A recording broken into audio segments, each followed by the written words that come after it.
ஒரு வழி அடையும் போது பொது வழி திறந்த தேவா. ஒரு வழி அடையும் போது புது வழி திறந்த தேவா. திறந்த வாசலை என் வாழ்க்கையில், திறந்த வாசலை என் வாழ்க்கையில் அடைக்காத ஆண்டவரென்றோ, அடைக்காத ஆண்டவரென்றோ. எப்படி பாடுவேனா என் இயேசு எனக்கு செய்ததை. ஆயுள் முழுவதும் என் கர்த்தருக்காய் அத்தும ஆதாயம் செய்வேன்.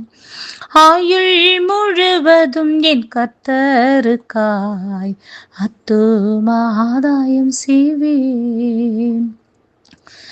எப்பக்கம் நெருக்கப்பட்டும்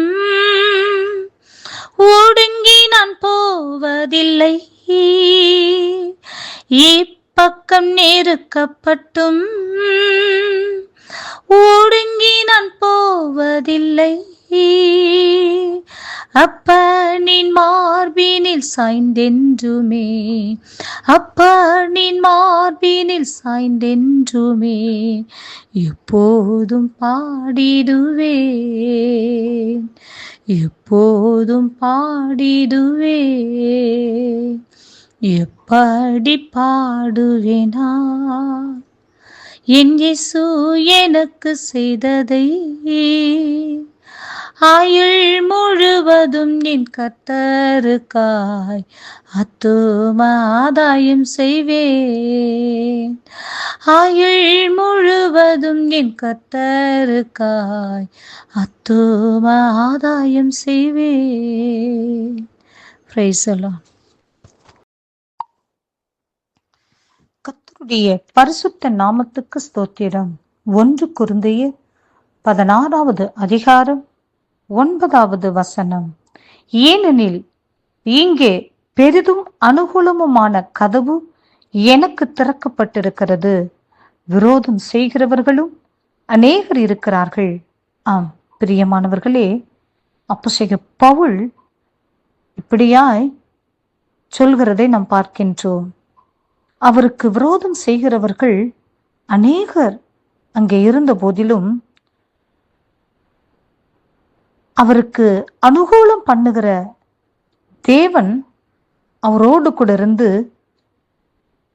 பெரிதும் அனுகூலமான கதவு அவருக்கு திறக்கப்படும்படி கர்த்தர் செய்தார் என்று சொல்கிறதை நாம் பார்க்கின்றோம். பிரியமானவர்களே, இந்த நாட்களில் நமக்கு விரோதமாக எழும்புகிறவர்கள், நமக்கு விரோதமாக மறைமுகமாக செயல்படுகிறவர்கள், நமக்கு விரோதமாக யுத்தம் பண்ணுகிறவர்கள் அநேகர் இந்த உலகத்தில் நாம் வாழ்கிற இடத்தில் வசித்தாலும் இருந்தாலும், நம் ஊழியத்தின் பாதையில், குடும்பத்தின் பாதையில், நாம் வேலை செய்கிற இடத்தில் அநேக விரோதம் செய்கிற நபர்கள் இருந்தாலும் அவை எல்லாவற்றையும், எல்லா கிரியைகளையும் கர்த்தர் முறியடித்து நமக்கு பெரிதும் அனுகூலமான கதவை கர்த்தர் திறந்து நம்மை ஆசீர்வதிப்பேன் என்று வாக்கு கொடுக்கின்றார். பிரியமானவர்களே, பவுலும் சீலாவும் சிறைச்சாலையில் பாடி துதித்த போது சிறைச்சாலையின் கதவு திறக்கப்பட்டது போல நாம் நமக்கு விரோதமாக செயல்படுகிற ஆவிகளை முறியடிக்க வேண்டும் என்று சொன்னால் நாம் தேவ சமூகத்தில் பாடி துதித்து கர்த்தரை மகிமைப்படுத்தி கர்த்தருக்காக வைராக்கியமாக நிற்போம் என்று சொன்னால் நமக்கு விரோதமாக போராடுகிற பொல்லாத வல்லமைகளை கர்த்தர் முறியடித்து நம்முடைய சிறையிருப்புகளை கர்த்தர் மாற்றி நம்முடைய ஆசீர்வாதமான அனுகூலமான கதவுகளை கர்த்தர் திறப்பதற்கு ஆசீர்வாத கதவுகளை திறந்து ஆசீர்வதிப்பதற்கு அவர் உண்மையுள்ள தேவனாய் இருக்கிறார் என்று சொல்லி விசுவாசியுங்கள். பரலோக ராஜ்யத்திற்கு பங்காளிகளாக மாறுங்கள். கர்த்தர் இந்த வார்த்தையை ஆசீர்வதிப்பாராக. ஆமென்.